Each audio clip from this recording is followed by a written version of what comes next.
Mini boyunluk böyle kruvasan gibi sarması oldukça meşhur. Hatta Sofia Scarf diye de bir ismi var. Benim çok hoşuma gitti. Hatta şöyle bir açıklama var. Açıklamasını okudum. Çok hoşuma gitti. Sanatkarların elinde ince dokunuşlarla zarafetinizi ortaya çıkarmak isteyenlerin tercihiymiş. Bilmiyorum. Benim de çok hoşuma gitti. Şimdi böyle 2 tane farklı ip çeşidinden ördüm. Şimdi çok kararsız kaldım. Şiş mi olsun, tığ mı olsun? Aslında çoğunluk tığ istiyor. Ama şöyle bir durum var. Şu havayı tığda yakalama şansınız yok. Şöyle bir bakar mısınız? Yani bunun duruşu, şu yanlar ve tam orijinali oldu. Öyle söyleyeyim size. Bundan dolayı şartlarınızı zorlayın. Lütfen şiş ile örmeye çalışın. Ve çok basit anlattım size. Gerçekten çok basit. Hele mantığı oturttuktan sonra çeşit çeşit öreceksiniz. Öyle söyleyeyim size. Hiç bir videoya yardım ihtiyaç duymadan.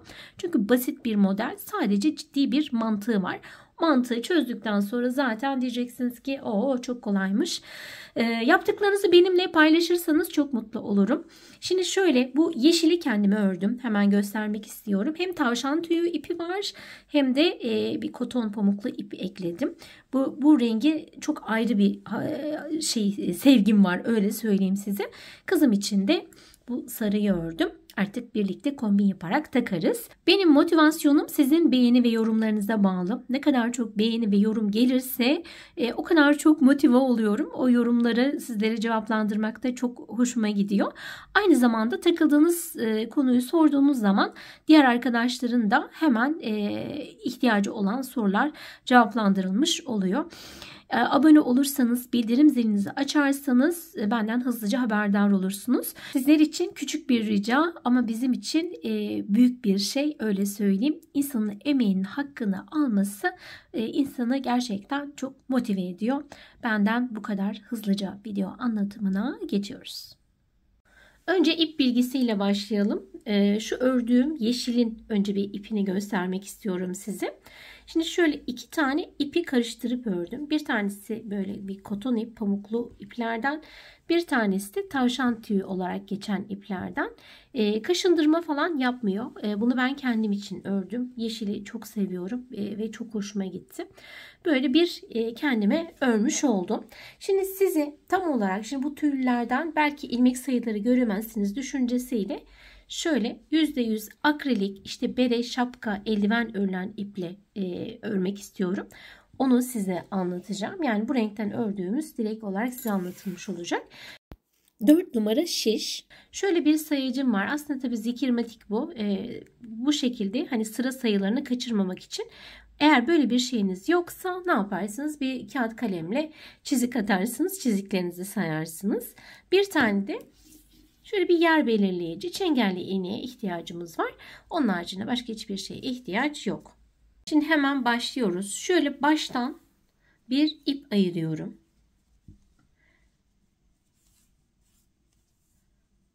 Çok fazla ayırmak istemiyorum aslında. Hani elimize dolaşmasın diye. Şöyle bir düğüm atıyormuş gibi yaptım. Bu benim ilk ilmeğim.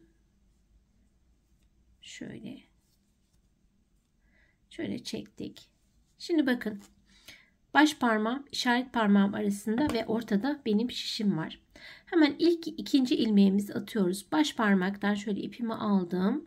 İşaret parmağımın üzerinden geçirdim. Bu 2 oldu. Devam ediyorum. 3 4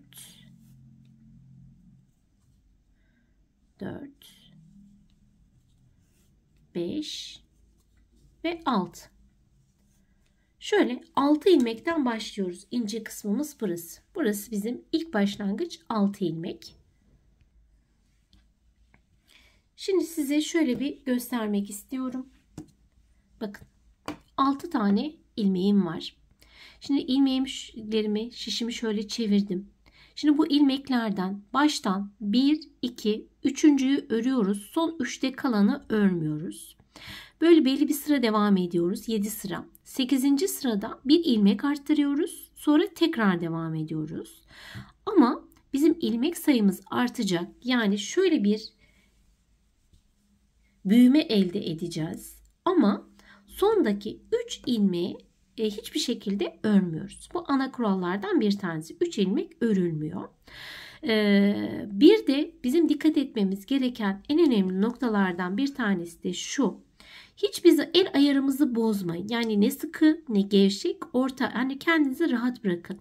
Hani bazen böyle eliniz terler, o an bir bırakın. Çünkü sıkmaya başlıyorsunuz. O zaman bozulmalar olacaktır. Hani bundan dolayı ona dikkat edersiniz. Şimdi şu küçük ipi şuraya şöyle bir düğüm atıyorum. Örgümüz de tamamen düz örnekten oluşuyor. Bakın. Şu şekilde tutuyorum. Şöyle ilk örgümü başlatıyorum. 1 ördüm. Bakın şu şekilde. İki şişin ortasına ipimi koyuyorum. 2 ve 3. 3 tane ördüm. İpimin yönü nerede? Şişin arkasında. İpimin yönünü değiştiriyorum. Değiştirdim. Hemen ne yapıyorum? Şu 3 taneyi örmeden alacaktım. 1 2 ve 3. Birinci sıramı ördüm. Hiç unutmuyorum. En kötü kağıt kalem kullanın. Hemen buraya ne yapıyorum? Birinci sıramı ördüm. Şimdi örgümü çeviriyorum. İkinci sıramdayım. Bakın şöyle. Şimdi devam ediyorum. Benim bu ipim 3 ilmek geride kalıyor biliyorsunuz başlarken. Çevirdiğim için, bunları örmediğim için. Bu ipimi sıkmıyorum. Çok da gevşek bırakmıyorum. Bakın şimdi. İlk örgümü başlatıyorum. İpimi bakın şöyle aldım. 1 2 ve 3. Ne yaptım? 3 tane ördüm. İlmeğimin yönünü değiştiriyorum. 1 2 3 ilmeğimi diğer şişimin üzerine geçirdim. Tekrar bakın şöyle çevirdim. Bu şekilde. Şimdi yine devam ediyorum. Bakınız şöyle.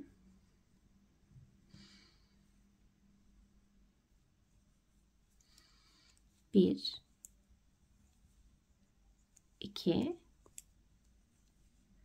3. İpimin yönünü değiştirdim. Ve aldım.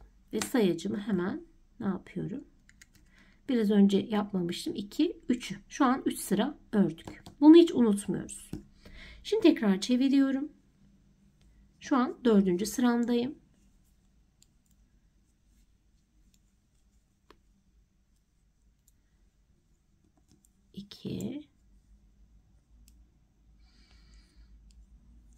Ve 3. İpimin yönünü değiştirdim. Diğer şişime kalan iplerimi geçirdim. 4 oldu. Devam ediyorum.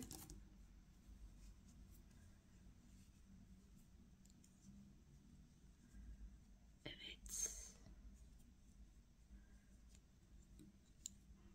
Bu 5. sıram.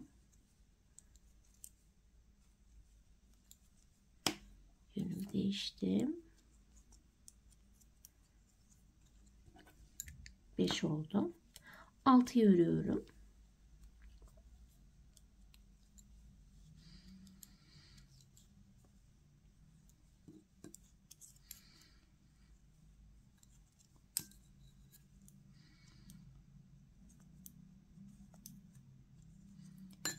Ve çeviriyorum.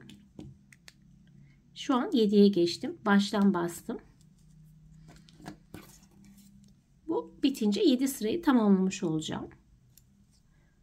1 2 3. Yönümü çevirdim. Diğerlerini hemen şişime geçirdim. Şimdi 8. sırada bir arttırmamız var. Hemen bakın yer belirleyicimi şöyle koyuyorum.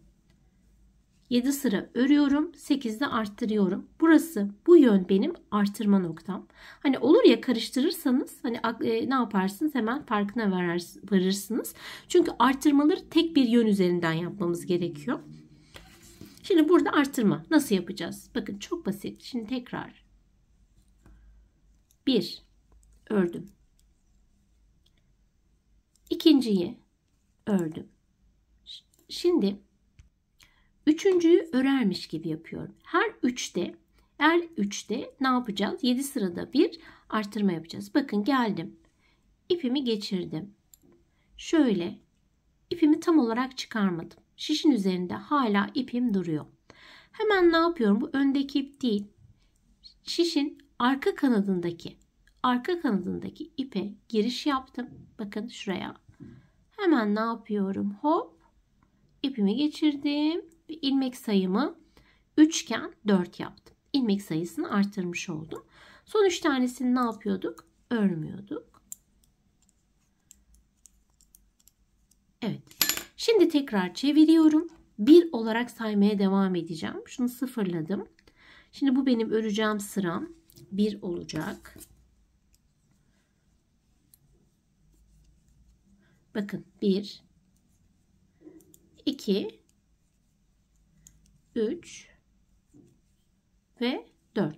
4 tane örmüş oldum. İpimin yönünü değiştirdim. 1, 2 ve 3. Bu benim ilk sıramı tamamlamış oldum. Bu şekilde ne yapacağım? Toplam 7 sıra öreceğim. Artırmayı size tekrar göstereceğim. Şimdi çevireceğim. 7 sıra öreceğim. Burayı hızlandırmış olarak olacak.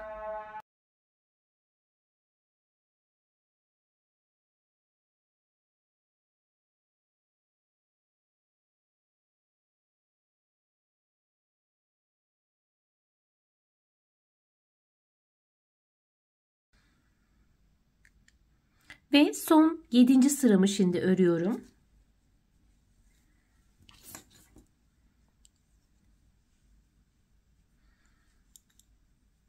Bir, 2, 3 ve 4. İpimin yönünü değiştirdim. 1, 2 ve 3. Şu an ne oldu? 8. 8'de ne yapıyorum? Artırma yapıyorum. Bakın çevirdim. Baştan yine 2 ilmeğimi örüyorum. 1 ve 2. Şimdi üçüncüler biliyorsunuz bizim artırma noktalarımızdı. Üçüncüyü şöyle örüyormuş gibi yapıyorum. Bakın ipi geçirdim. Ama şişimden ipimi çıkartmıyorum. Bakın şöyle. Öndeki ip değil, arka kanada geçiş yaptım. Oradan girdim. Tekrar ipimi koydum ortasına ve çıkardım. 3 olan ilmek sayım 4 olmuş oldu. Ama son 3'e kadar biliyorsunuz örecektik. 1, 2, 3 tane bırakıyoruz. Buradaki ilmeği de örüyorum. Aslında ilmekleri saymaya gerek yok. Son 3 kalana kadar örüyoruz. İpimizin yönünü değiştiriyoruz. Ve diğerlerini ne yaptım? Şişime aldım. Bu şekilde toplam 7 sıra öreceğim. Gidiyorum 7 sıra örüyorum. Sonra tekrar artırma yapıyorum. Nereye kadar? Onu göstermek istiyorum size. Bakın bunlar benim hep artırma noktalarım. Zaten kendini belli ediyor. Ta ki şuraya kadar. Bundan sonra da ne yapmışım? Dümdüz hiç artırma yapmadan örmüşüm. Şimdi kaç santim olmuş? Onu da söyleyeyim size. Kaç santim olana kadar artırma yapmışım? 10 santim olana kadar artırmalarımı yapmışım. Sonra da düz örmüşüm. Ama ben size ilmeği kaç ilmekte kaldığımı ve kaç santim ördüğümün bilgisini de vereceğim. İstediğim uzunluğa gelene kadar ördüm. Şişimde toplamda 21 tane ilmek var. Şimdi bu uzunluğa gelene kadar kaç santim örmüşüm? Onun da bilgisini vermek istiyorum size. Bir uçtan bir uca tam şöyle yapayım. 39 santim. 39 santim olarak ördüm. Şimdi üzerine artık sonuncu artırmamı yaptım. Bakın şöyle göstereyim. Şimdi şunu yapacağım. Bu iğnemi çıkartıyorum. Bakın şuraya takıyorum. Şimdi bu eni de kaç santim? Onu da söyleyeyim hemen size. Eni kaç santim? Bakın 11 santime yakın olunca bıraktım. Diğer yeşili de 10 yapmıştım. Bunu bir tık daha büyük yapmış oldum. Şimdi bunun üzerine toplam bakalım şöyle hiç artırma yapmadan artık bir 20 santim daha örmek istiyorum. Şöyle küçülteyim. Üzerine bir 20 santim daha gideceğiz. Aynı şekilde öreceğim. Hiçbir şekilde artırma yapmıyorum. Bakın gittikçe güzelliği çıktı ortaya. Normal öreceğim. Düz olarak örüyorum.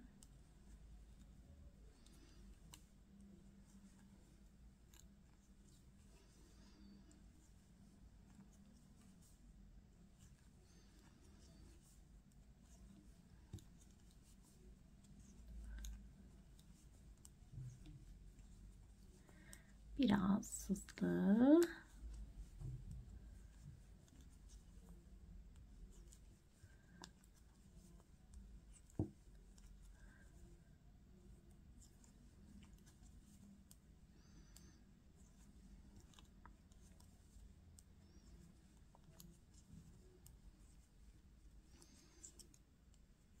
Evet, bakın. Son 3 ilmeğe kadar ördüm. 3 tane ilmeğim var. İpim yönünü değiştirdim. Üçünü hemen şöyle aldım. Örgümü çevirdim. Yine aynı şekilde hiç artırma yapmadan dümdüz gidiyorum. En az 20 santim öreceğim. Sonra yine bakın burası bizim, bu kırmızı bir işaret bizim. Aynı zamanda artırmaları yaptığımız yön idi. Azaltmaları da yine bu yönde yapacağız. Yani arttırmalar ve azaltmalar aynı yönde olacak. Şimdi ben bu 20 santim örüp geliyorum. Evet, yeterli miktarda ördüğümü düşünüyorum. Biliyorsunuz belirleyicimiz buradaydı. Hemen şöyle bir koyalım. Şu baştan itibaren toplam 20 santim ördüm. 20-22 santim arası yeterli olacağını orijinalde o şekildeydi zaten. 20 ile 22 santim arası. Ben 20 santim yaptım. Benim için yeterli. Siz dilerseniz hem enini geniş yapabilirsiniz hem boyunu.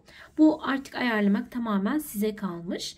Şimdi bizim bu noktamız aynı zamanda artırma yaptığımız noktaydı. En son artırmamızı burada yapmıştık ve dümdüz devam etmiştik. Artık eksiltme noktasına geleceğiz. Yani yavaş yavaş bir daralma söz konusu olacak.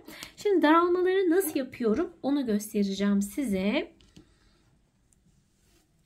Baştan örmeye başlıyoruz. Şöyle. Bir, ikinci ve üçüncü. Azaltmalarda 3 tanesini örüyorum. Bakın 3 tane ördüm. Dördüncüyü hiçbir şey yapmadan diğer şişimin üzerine geçirdim. Beşinciyi bakın bu ördüm. Şimdi dördüncüyü beşincinin üzerinden geçireceğim ve bir ilmeğimi azaltmış olacağım bu şekilde. Bakın şu şekilde. Şöyle ve bu ilmeği bırakıyorum. Toplamda 1, 2, 3, 4 ilmeğimiz kaldı. Ne yaptık? Bir ilmek azaltmış olduk. Şimdi yine aynı şekilde örmeye devam ediyorum. Son 3 kalana kadar.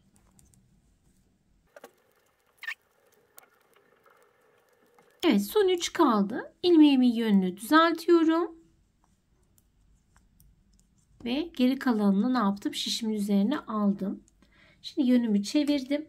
Şimdi bundan itibaren toplam 7 tane 7 sıra aynı şekilde öreceğim. 8. sırada ne yapacağım? Tekrar azaltacağım. Bir kez daha azaltmayı göstereceğim. Sonra artık devam edeceğiz. Evet, toplam 7 sıra ördüm. Bakın şöyle zaten azaltma noktamda olduğumu anlıyorum. Şimdi hemen birinciyi ördüm. İkinciyi ördüm. Üçüncüyü de ördüm. Bakın şöyle. Dördüncüyü direkt olarak hiçbir şey yapmadan diğer şişime geçirdim. Ve beşinciyi de ördüm. Şimdi bu 4'ü 5'in üzerinden atlatacağım. Ve bir ilmek azaltmış olacağım. Şimdi hemen şöyle. Bakın azaldı. 4 ilmeğe düştüm. Şimdi bundan sonra ne yapıyorum? Aynı şekilde örüyorum. Şimdi ben bunu ne zaman sonlandıracağım? Şimdi bakın şöyle. İki ucu göstermek istiyorum size. Bakın şurada iki ucu. Yine aynı şekilde son 6 kalana kadar ne yapacağım? Azaltmamı devam ettireceğim. Son 6'ya kadar örüyoruz ve tekrar kameramızı açıyoruz. Evet, ilk başladığım noktaya geri döndüm. 1, 2, 3, 4, 5, 6 tane ilmeğim var. Şimdi bakın şurada yani 3 ilmek örmüyorduk ya. Şimdi hemen sıramı bakın şöyle çeviriyorum. Bu sırada hepsini tek tek örüyorum.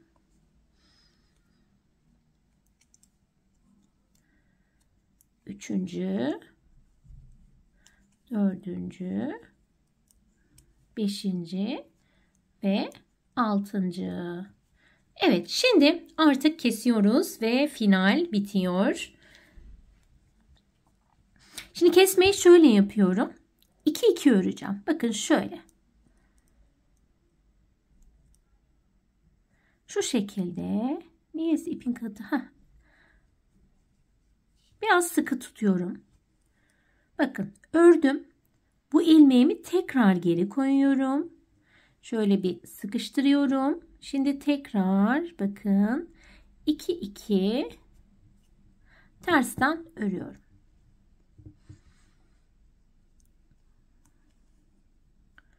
Tekrar. Bakın böyle ilmeklerim azalıyor. Şöyle. Yine ikisini alıyorum. Şöyle. Evet.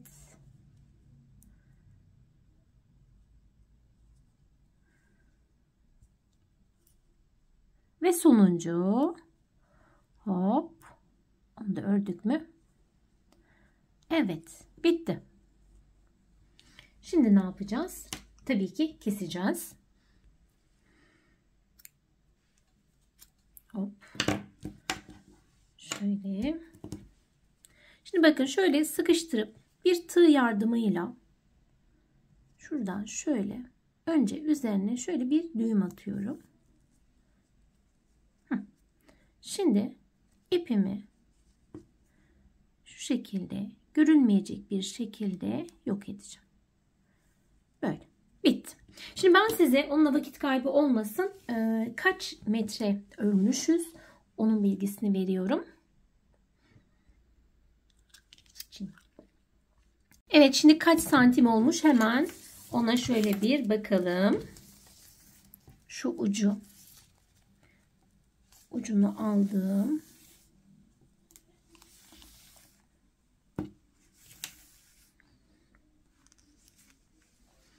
Evet, tam tamına 110 santim olarak boyumuzu belirledik. Tam ideal oldu. Şöyle size göstermek istiyorum. Boyun kısmı biliyorsunuz şu ortaya geliyor. Ortaya geldikten sonra şu şekilde hop çevirip ne yapacağız? Şurada düğümümüzü boynumuz için atacağız. İnşallah beğenmişsinizdir. Ben çok severek ördüm. Çok hoşuma gitti. Özellikle hani yapacaksanız şişle yapın. Yani gerçekten hani şu havayı, duruşu yakalamak çok ayrı bir insana zevk veriyor. Bundan dolayı benim size tavsiyem o olur. İnşallah benden haberdar olmak için kanalıma abone olmuşsunuzdur. Bu arada yeşili de yanına koydum. Şimdi bunu kendim için ördüm. Yeşil böyle tüylü şeyleri ben çok seviyorum. Kızım da bu renk istedi. Daha düz olsun anne dedi. Ona da bunu örmüş oldum. Beğeni ve yorum yaparsanız şimdi hep küçük bir rica ediyoruz ama bizler için gerçekten sizler için küçük, bizler için büyük bir şey aslında. beğeni ve yorum yaparsanız en azından emeğimizin hakkını almış oluruz. Diğer YouTube yapan arkadaşlarım için de tabii ki bu geçerli. Bizlerin motivasyonu sizlerin beğeni ve yorum yapmanız. Bundan dolayı sizlere ayrıca teşekkür ediyorum. Oynatma listesini aşağı açıklama kısmına ekliyorum. Instagram adresimi de ekliyorum. Oralara da şöyle bir bakarsanız belki ilginizi çeken farklı modeller olabilir efendim. Herkese hayırlı, sağlıklı günler diliyorum. Hoşça kalın.